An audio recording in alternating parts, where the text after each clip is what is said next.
어제 우리는 출애굽 1세대의 이야기를 거울 삼아 스스로를 돌아보는 내용, 1절 내용을 우리는 들어보았습니다. 은혜를 받은 것이 방만한 삶의 허가증이 아니라는 것. 선줄로 생각하는 자가 도리어 위험하다는 것을 우리는 들었죠. 오늘 본문은 그 경고의 연장선 위에 있습니다. 바울은 이제 한 걸음 더 들어가 아주 구체적인 문제를 다룹니다. 우상 제물을 어떻게 할 것인가? 이방 신전의 잔치 자리에 참석할 수 있는가? 시장에서 파는 고기는 어떻게 해야 하는가? 이 모든 질문에 바울은 단 하나의 원칙으로 응답합니다. 31절에 원칙이 담겨 있습니다. 그런즉 너희가 먹든지 마시든지 무엇을 하든지 다 하나님의 영광을 위하여 하라. 먹는 것, 마시는 것처럼 사소한 일상의 행위까지 하나님의 영광을 기준으로 살라는 것입니다. 그리고 그 삶의 구체적인 모습이 이 단락 전체에 걸쳐서 펼쳐집니다. 8장부터 이어져 온 긴 여정의 결론부에 오늘 본문 서 있습니다. 지식, 권리, 자유, 절제, 경고를 거쳐 이제 삶의 대원칙 앞에 섭니다. 첫 번째 단락은 14절부터 22절입니다. 성찬의 잔과 우상의 잔은 함께 들 수 없다. 14절은 명령으로 시작합니다. 그러므로 내 사랑하는 자들아 우상 숭배하는 일을 피하라. 이 피하라라는 번역된 이 헬라어는 도망하다라는 뜻을 품고 있습니다.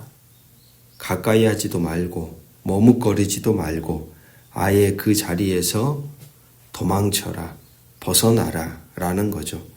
왜 이렇게 단호할까요? 16절, 17절이 이유를 설명합니다. 우리가 축복하는 바 축복의 잔은 그리스도의 피에 참여함이 아니며 우리가 떼는 떡은 그리스도의 몸에 참여함이 아니냐. 떡이 하나요? 많은 우리가 한 몸이니 이는 우리가 다 한 떡에 참여함이라. 성찬에서 우리가 마시는 잔과 떼는 떡, 이것은 단순한 종교의식이 아닙니다. 우리가 그리스도의 피와 몸에 참여하는 것이죠. 헬라어로 코이노니아, 바로 교제, 연합, 참여를 뜻하는 단어입니다. 성찬을 통해 우리는 그리스도와 이어지고 그리스도의 몸된 공동체와 이어집니다. 그런데 18절부터 21절에서 바울은 날카로운 대비를 제시합니다. 이스라엘 백성이 제단의 제물을 먹음으로 그 제단과 교제에 연합하듯이 이방 신전에서 우상에게 바쳐진 제물을 먹는 것 역시 그 신에 대한 예배와 연합에 동참하는 것이 됩니다. 20절에서 바울은 솔직하게 말합니다. 이방 신전에서 드리는 제사의 실체는 귀신에게 제사하는 것이라고. 당시 고린도에는 아크로코린트 위에 아프로디테 신전이 우뚝 서 있었고 도시 곳곳에 다양한 신들의 신전 그리고 그에 따르는 연회장이 있었습니다. 상류층 고린도 교인들은 이 잔치 자리에 자주 초대를 받았겠죠. 그 자리를 거절한다는 것은 당시에 맺고 있었던 사회적 인맥 관계 안에서 불이익을 감수하는 일이었습니다. 그러나 바울은 단호합니다. 21절의 선언, 너희가 주의 잔과 귀신의 잔을 겸하여 마시지 못하고 주의 상과 귀신의 상에 겸하여 참여하지 못하리라. 두 주인을 섬길 수는 없고 두 상에 동시에 앉을 수는 없습니다. 한 분, 하나님을 섬기는 사람이 우상의 자리에 연합하는 것은 근본적으로 모순입니다. 22절에서 바울은 묻습니다. 그리하면 우리가 주를 노엽게 하겠느냐? 우상을 섬겼을 때 진노하셔서 광야에서 이스라엘을 심판하신 그 하나님이 지금도 동일하신 하나님이심을 기억해야 한다는 것입니다.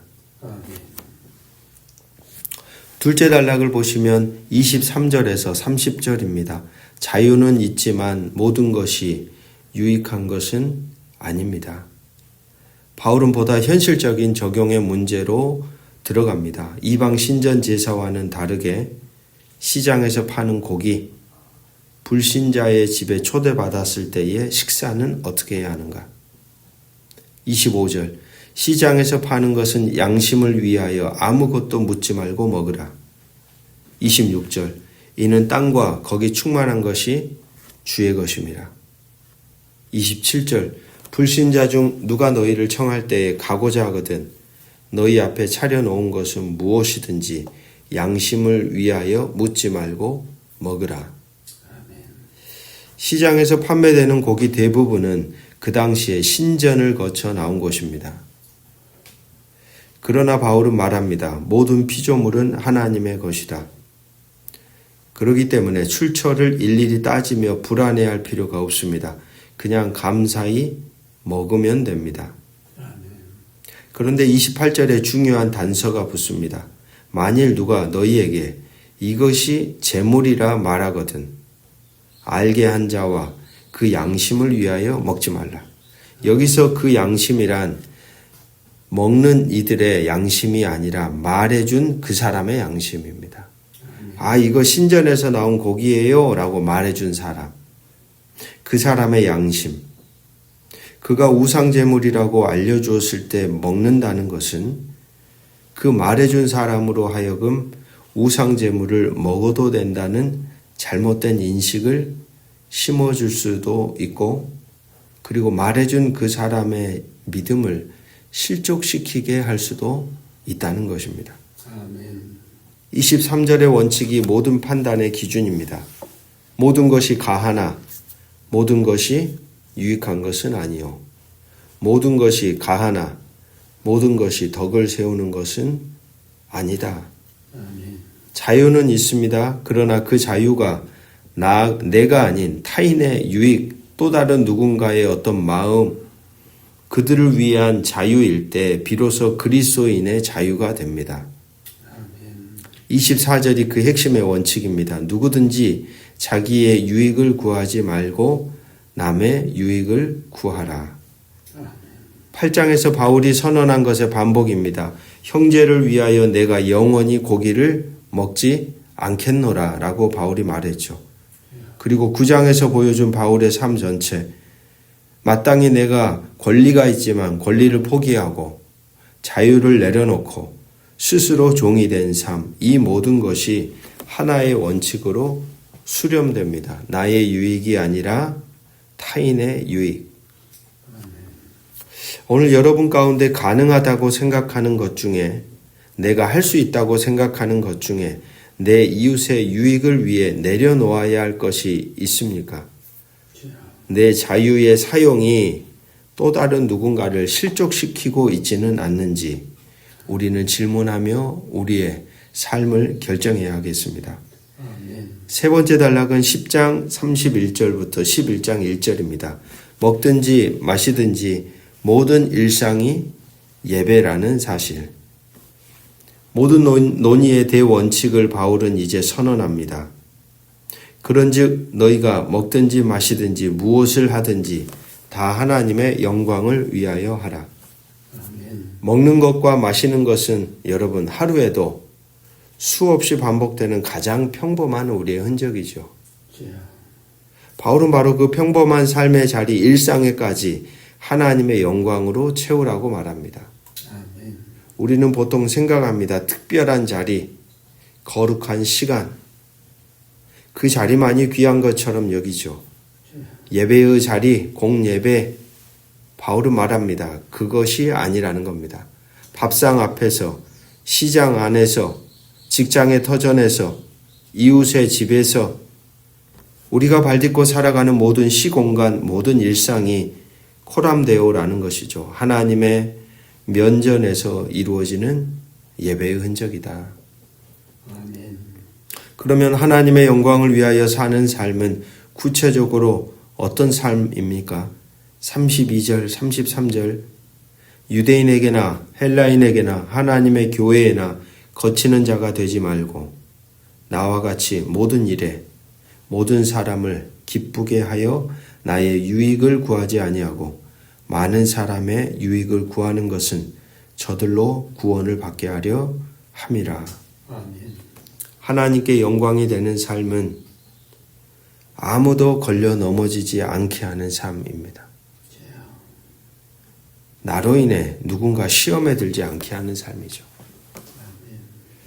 내 편리함보다 초점은 분명합니다. 나의 편리함, 나의 이익, 나의 권리보다 공동체의 덕을 먼저 생각하는 삶. 아멘. 가정의 덕, 직장의 덕, 그리고 신앙의 공동체의 덕. 그러니까 철저히 개인주의 중심적인 사람이 본능을 따라 자기의 유익을 구하게 되어 있는데 오늘 사도 바울은 말합니다.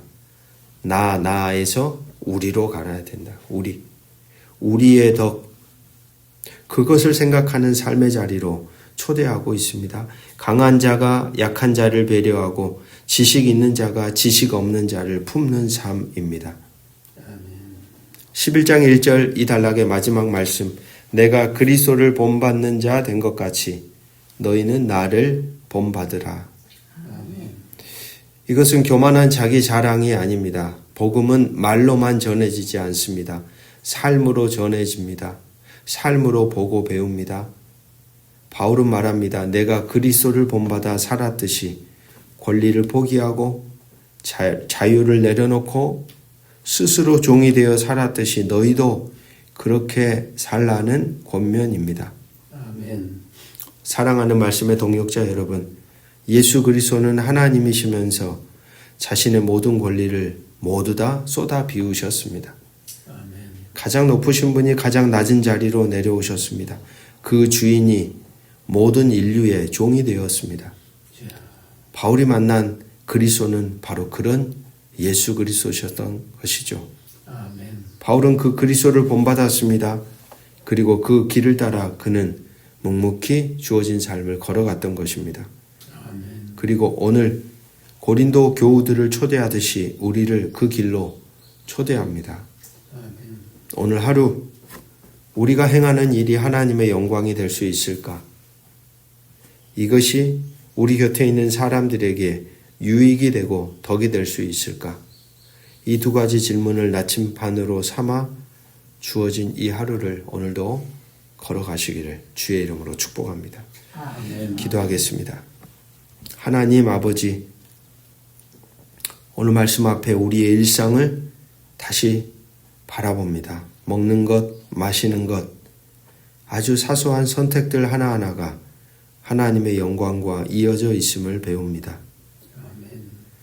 그런데 우리는 얼마나 자주 그 작은 선택들을 오직 나의 유익, 편리함으로 채워왔는지 모르겠습니다. 주의 잔을 들고 살겠다고 고백하면서도 실은 귀신의 잔도 함께 들고 있었던 것들이 있었음을 다시금 돌아봅니다. 아멘. 모든 것이 가하다는 자유를 핑계로 이웃의 유익보다 나의 만족을 먼저 구했던 날들을 용서해 주십시오. 아멘. 그리스도를 본받는다는 것이 말이 아니라 삶임을 알게 하여 주십시오. 아멘. 가장 높으신 분이 가장 낮은 자리로 오신 것처럼 우리도 그 낮아짐의 길을 기쁨으로 걸어가게 해 주십시오. 아멘. 말씀 공동체가 먹는 자리에서도 일하는 자리에서도 관계의 자리에서도 모든 곳에서 하나님과 이어지고 이웃과 이어지는 삶의 공동체가 되게 하여 주십시오. 아멘. 우리의 가장 평범한 하루가 하나님께 드려지는 가장 거룩한 예배임을 깨달아 오늘도 우리에게 주어진 삶을 신실하게 살아가게 되기를 주 예수 그리스도의 이름으로 간절히 기도합니다. 아멘. 아멘.